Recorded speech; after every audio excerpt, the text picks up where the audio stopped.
Ryan Reynolds here from Mint Mobile with a message for everyone paying big wireless way too much. Please, for the love of everything good in this world, stop. With Mint, you can get premium wireless for just $15 a month. Of course, if you enjoy overpaying, no judgments, but that's weird. Okay, one judgment. Anyway, give it a try at mintmobile.com/switch.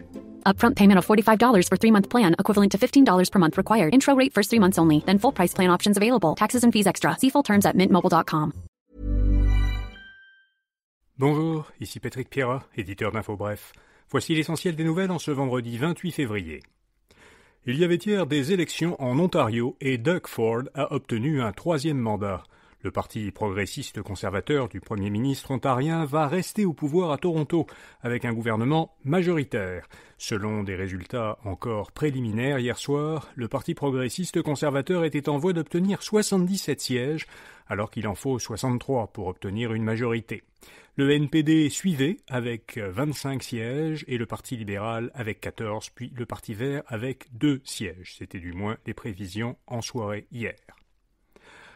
À Québec, le ministre Éric Kerr a démissionné à cause du fiasco du site SAC-Clic.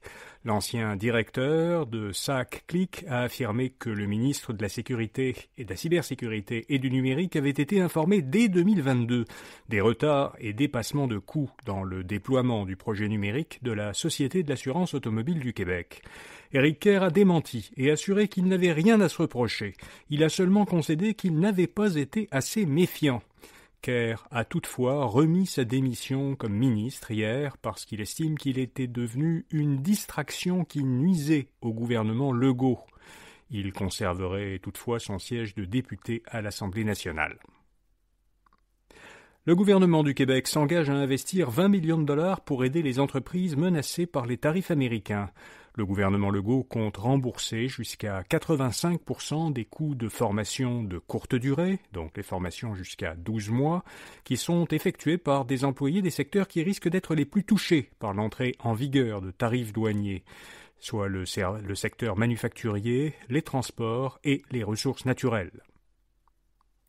L'ancienne ville d'Arvida voudrait être reconnue dans le patrimoine mondial par l'UNESCO. L'Assemblée nationale a adopté à l'unanimité une motion qui appuie la candidature de l'ancienne ville située à Jonquière, au Saguenay-Lac-Saint-Jean. La motion demande au gouvernement fédéral d'inscrire Arvida comme candidate sur la liste du patrimoine mondial de l'UNESCO. Arvida est présenté comme un exemple éminent d'ensemble architectural, technologique et paysager, illustrant une période significative de l'histoire québécoise. La ville a produit de l'aluminium pendant la Seconde Guerre mondiale. Arvida a été désigné lieu historique national par le gouvernement fédéral en 2012, puis site patrimonial par Québec en 2018. La plupart des consommateurs se disent prêts à boycotter les aliments qui proviennent des États-Unis. Selon un sondage de la firme comptable KPMG, 70% des consommateurs canadiens affirment qu'ils boycotteront les produits alimentaires américains si Donald Trump impose une taxe de 25% sur les produits canadiens vendus aux États-Unis. La même proportion de répondants souhaiterait que les magasins d'alimentation cessent complètement de vendre des produits américains, donc soit 70%. Et puis les 3/4 des consommateurs disent qu'ils préféreront acheter des produits canadiens et ce, même s'ils coûtent plus cher. Hydro-Québec enregistre une importante baisse de profit. La société d'État a déclaré un bénéfice net de 2,6 milliards de dollars pour l'an dernier, soit 18% de moins que l'année précédente. Hydro-Québec explique cette baisse de profit par les températures plus chaudes que la moyenne qui ont été enregistrées pendant l'hiver l'an dernier, et aussi par sa décision de diminuer ses exportations pour s'ajuster à un manque d'eau dans ses réservoirs. Couche-Tard redevient le seul acheteur potentiel de la société mère de la chaîne de dépanneurs 7-Eleven. En effet, la famille qui a fondé l'entreprise japonaise 7&i, qui exploite la chaîne de dépanneurs 7-Eleven, n'a pas réussi à trouver le financement nécessaire pour racheter l'ensemble de la société. La famille fondatrice en possède actuellement une petite minorité. 7&i a annoncé qu'en conséquence, elle allait recommencer à évaluer la proposition de Couche-Tard, proposition d'acquisition de la société. Les investisseurs ont mal accueilli l'échec du rachat de 7&i par sa famille fondatrice à la bourse de Tokyo. L'action de l'entreprise a perdu hier 12%.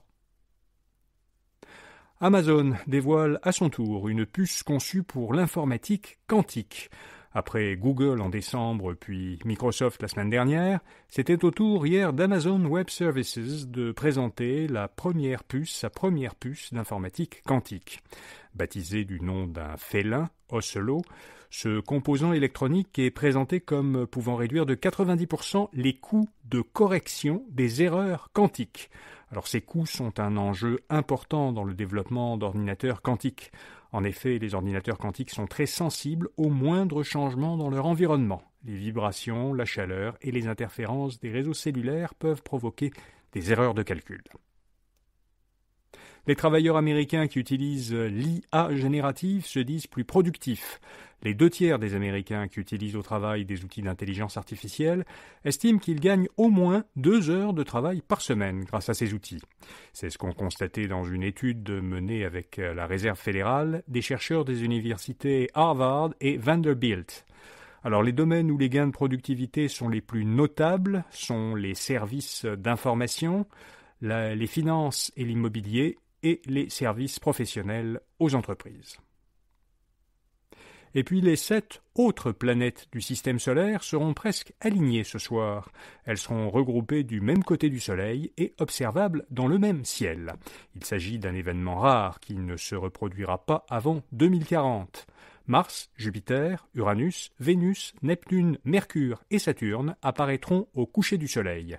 Plusieurs planètes seront visibles à l'œil nu, Mars, Jupiter, Vénus et Saturne, et un télescope pourrait vous permettre d'observer aussi Mercure, Uranus et Neptune. Voilà, vous savez l'essentiel. Comme chaque vendredi, nous publions dans l'infolettre InfoBref Matin une courte sélection des meilleurs rabais de la semaine disponibles en ligne. Vous la trouverez à infobref.com ou en suivant un lien vers cette rubrique dans les notes de cet épisode. Bonne fin de semaine et à lundi matin. Did you know 1 in 2 women wear the wrong foundation? Matching foundation is hard, but Il Maquillage makes it easy. Take the Power Match quiz to find a perfect match in seconds, customized to your unique skin tone, undertone, and coverage needs. With 600,000 5-star reviews, Woke Up Like This is our best-selling foundation for a reason. Available in 50 shades of weightless natural coverage. And with Try Before You Buy, you can try your full size at home for 14 days. Just pay shipping. Take the quiz at ilmaquillage.com/quiz. That's ILMAKIAGE.com/quiz.